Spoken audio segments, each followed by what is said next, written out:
Hey, it's Cole with Tough Cookie, and I'm showing you how I get my golden edges on my coaster. I'm using the Deco Color Premium Prime Premium. So it's basically a marker, and you just draw around your edges. It is that easy.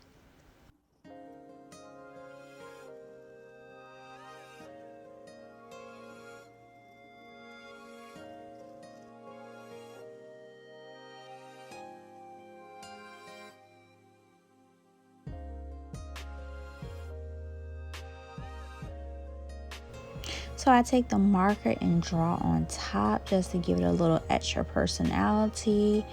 And that is all. I hope you like it.